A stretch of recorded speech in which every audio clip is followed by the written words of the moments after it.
Hi I'm Satish welcome to top 9 ET ఇవాల్టి top 9 entertainment news centre ఇప్పుడు చూసేద్దాం. ఇప్పటికే ఇంచ్ గ్యాప్ లేకుండా పాన్ ఇండియా సినిమాలను లైన్లో పెట్టేస్తూ బాక్స్ ఆఫీస్ దగ్గర కలెక్షన్స్తో యుద్ధం చేస్తున్న ప్రభాస్ ఇప్పుడు మరో సినిమాతో మన ముందుకు రానున్నారట. యంగ్ డైరెక్టర్ ప్రశాంత్ వర్మ డైరెక్షన్లో ఓ సినిమాకు ఓకే చెప్పారట. ఇప్పటికే హనుమాన్ సినిమాతో పాన్ ఇండియా రేంజ్లో పాపులర్ అయిన ప్రశాంత్ వర్మ బ్రహ్మ రాక్షస పేరుతో ఓ స్క్రిప్ట్ను రెడీ చేసుకున్నారట. రీసెంట్గా ప్రభాస్కు కూడా వినిపించారట. ఆ స్టోరీ కాస్త ప్రభాస్కు నచ్చడంతో వెంటనే గ్రీన్ సిగ్నల్ ఇచ్చారని టాలీవుడ్లో టాక్. త్రోట్ ఇండియా మాత్రమే కాదు, త్రోట్ వరల్డ్లోనూ సంచలనంగా మారిన చావా సినిమా చుట్టూ ఇప్పుడు కొత్త కాంట్రవర్సీ అలుముకుంది. ఈ సినిమాలో చరిత్రను వక్రీకరించి చూపించారనే కామెంట్ కొన్ని వర్గాల నుంచి వస్తోంది. శంభాజీ మహారాజ్ జీవిత చరిత్రను బేస్ చేసుకొని తెరకెక్కిన ఈ సినిమాలో శంభాజీ మహారాజ్ను గనోజీ కన్హోజీ అనే ఇద్దరు మరాఠా వీరులు వెన్నుపోటు పొడిచినట్టు చూపించారు. అయితే గనోజీ కన్హోజీ ఇద్దరు కూడా షిర్కే వంశానికి చెందినవారు. సినిమాలో తమ కుటుంబ పెద్దలను నెగటివ్గా చూపించారని, దీనివల్ల తమ కుటుంబం పరువుకి భంగం వాటిల్లిందని, అందుకే ఈ సినిమా దర్శక నిర్మాతలు తమకు 100 కోట్ల నష్టపరిహారం చెల్లించాలని డిమాండ్ చేస్తున్నారు వారు. మరోవైపు డైరెక్టర్ కూడా వీరికి క్షమాపణలు చెప్పారు.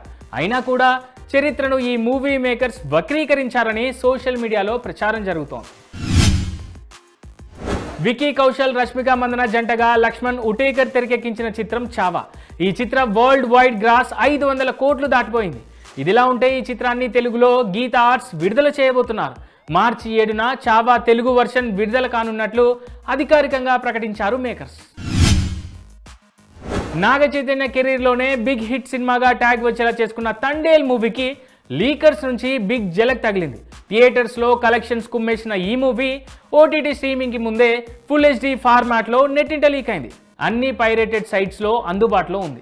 దీంతో నాగ చైతన్య ఫ్యాన్స్ నెట్టింట ఈ విషయాన్ని షేర్ చేస్తూ మేకర్స్ను అలర్ట్ చేస్తున్నారు. పైరేటెడ్ సైట్స్పై చర్యలు తీసుకోవాలంటూ నెట్టింట రిక్వెస్ట్లు చేస్తున్నారు. అప్పుడప్పుడు కొందరు సెలబ్రిటీలు అత్యుత్సాహం కారణంగా చిక్కుల్లో పడతారు, ట్రోల్ అవుతుంటారు. ఇప్పుడు జ్యోతిక కూడా అదే చేశారు. ఇక ఎప్పుడు సోషల్ మీడియాలో యాక్టివ్గా ఉండే జ్యోతికను టార్గెట్ చేస్తూ కొంతమంది నెటిజన్స్ నీ భర్త సూర్య కంటే విజయ్ దళపతి బెటర్ అంటూ కామెంట్ చేశారు. అయితే ఈ కామెంట్ను కాస్త ఫన్నీగా తీసుకున్న ఈమె అవునా నిజమా అన్నట్టు స్మైల్ ఎమోజీతో ఆ కామెంట్కు రిప్లై ఇచ్చారు. అంతే, జ్యోతిక అత్యుత్సాహంతో ఇచ్చిన ఈ రిప్లై చూసిన సూర్య ఫ్యాన్స్ జ్యోతికపై సీరియస్ అవుతున్నారు. నీ భర్తను విజయ్తో కంపేర్ చేసిన వాడికి చెంప చెల్లుమనేలా సమాధానం చెప్పకుండా కూల్గా రిప్లై ఇవ్వడం ఏంటని ప్రశ్నిస్తున్నారు. ఈ విషయంగా ఆమెను ట్రోల్ చేస్తున్నారు. ఊర్వశి రౌతల టాలీవుడ్లో వరుస అవకాశాలు దక్కించుకుంటున్నారు. ఆమె ఈ మధ్య బాలకృష్ణ నటించిన డాకు మహారాజ్ చిత్రంలో నటించారు. తాజాగా జూనియర్ ఎన్టీఆర్, ప్రశాంత్ నీల్ కాంబినేషన్లో వస్తున్న సినిమాలోనూ ఆఫర్ దక్కించుకున్నట్లు ప్రచారం జరుగుతోంది. ఈ చిత్ర షూటింగ్ RFCలో జరుగుతోంది ప్రజెంట్. దుల్కర్ సల్మాన్, మీనాక్షి చౌదరి జంటగా నటించిన చిత్రం లక్కీ భాస్కర్.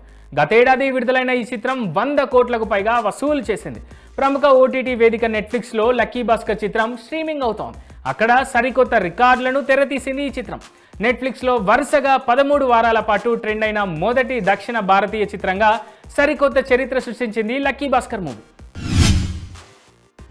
సామాన్యులకు సన్యాసులకు తేడా లేకుండా పోతోంది. సెల్ ఫోన్ వాడకం, సెల్ఫీలు దిగడం, సోషల్ మీడియాలో అప్లోడ్ చేయడం అనే అలవాటు పెరిగిపోతోంది. ఇక మహాశివరాత్రి సందర్భంగా ఓ ఆలయానికి వెళ్లిన హీరోయిన్ అమీషా పటేల్కు బాబాల నుంచి ఓ వింత అనుభవం ఎదురైంది.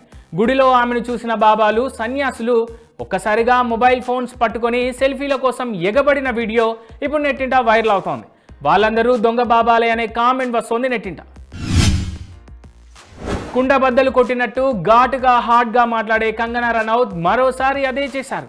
హాలీవుడ్ నటి జెన్నిఫర్ లోపెజ్ డైవోర్స్ గురించి మాట్లాడారు. భారత సంప్రదాయ వివాహాలను పాశ్చాత్యులు ఎగతాళి చేయడాన్ని తప్పుపట్టిన ఈమె లోపెజ్ పెళ్లిళ్ల గురించి ఘాటు విమర్శలు చేశారు.